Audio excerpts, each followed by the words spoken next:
एक important concept है, इस कॉन्सेप्ट को ध्यान रखना पेपर के लिए। एक वर्ग और आयत की परिधि बराबर है, एक वर्ग और आयत की परिधि बराबर है। जब भी परिधि बराबर होगा तो एक कॉन्सेप्ट आएगा, उस कॉन्सेप्ट को हम सीखेंगे, उसका यूज करेंगे। बहुत सारे सवाल बनते हैं यहाँ पे।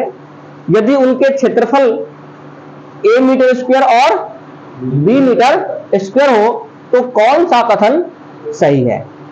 a less than b, a क्या है?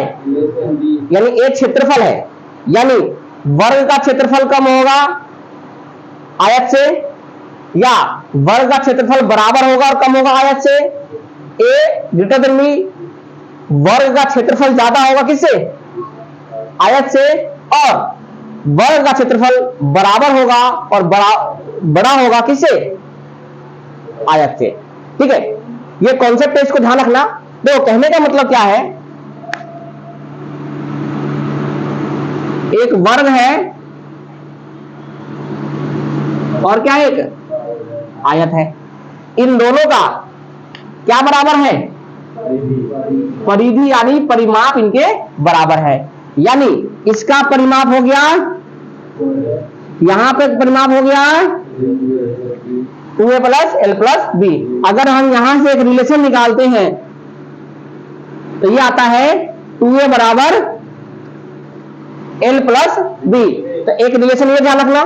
लेकिन पेपर में a और b दे रखा है तो हमें ऐसे नहीं करना, क्योंकि यहां से हम कुछ नहीं निकाल सकते, क्योंकि इसका क्षेत्रफल करोगे तो 4a स्क्वायर आ जाएगा, लेकिन इसका क्षेत्रफल कैसे करोगे? क्योंकि हमें लंबाई और चौड़ाई नहीं पता। तो क्या करना होता है, ऐसे सवाल जब भी आते हैं आपके बीच, तो ऐसे सवालों को मान लिया करो। जैसे मान लो परिमाप मान लेते हैं, क्या मान लेते हैं?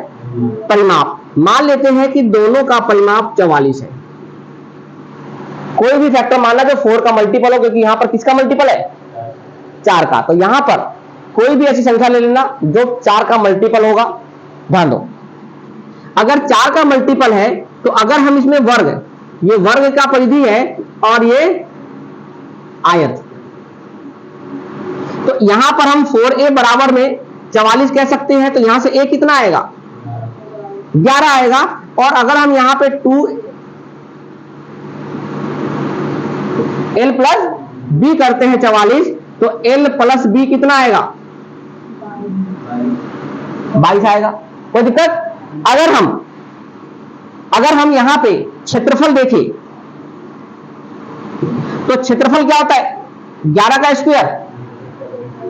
यहां पर हम कोई भी दो नंबर ले लेते हैं, 8 और तो 14 पे कितना होता है?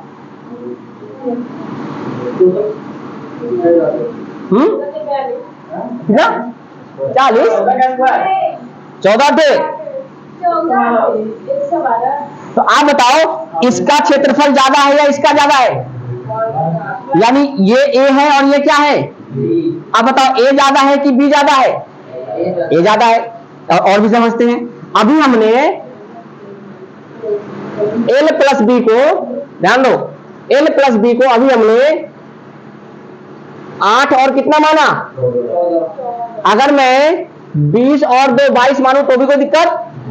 अब भी कितना आएगा? 44 आएगा। मतलब 40 आएगा नहीं आएगा? 21 प्लस 1 22 होता है, यानी 21।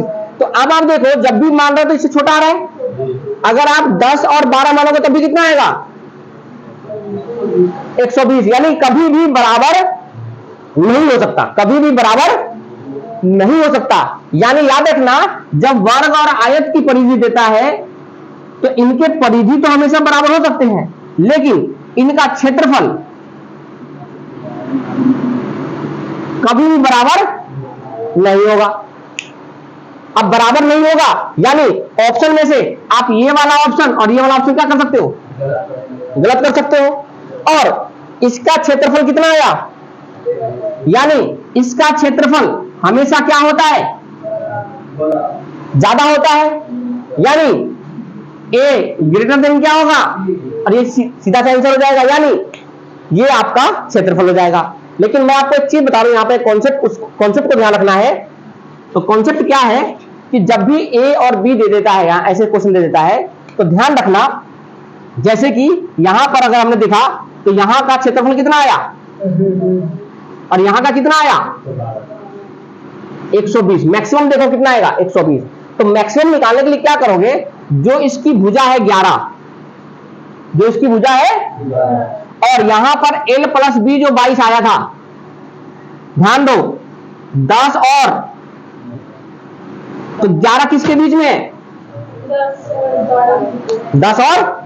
अगर आप कोई और एग्जांपल भी मानोगे तो भी ऐसा ही आएगा। जैसे मान लो मैंने 32 मान लिया, क्या मान लिया दोनों का मजमू, तो इसका आ जाएगा कितना, 4 से भाग करोगे तो 8 आ जाएगा। इसका करोगे तो कितना आएगा 2 से भाग करने पर, यानी l प्लस बी कितना, अब 8 है, क्या है, तो 8 किसके बीच में होता है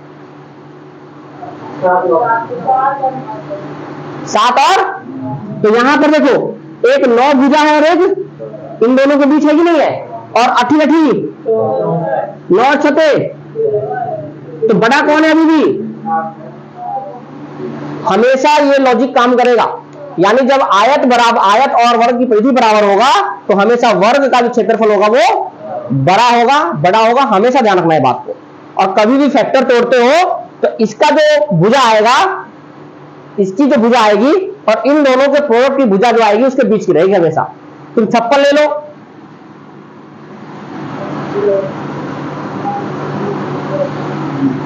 तुम यहां पर 56 ले लो,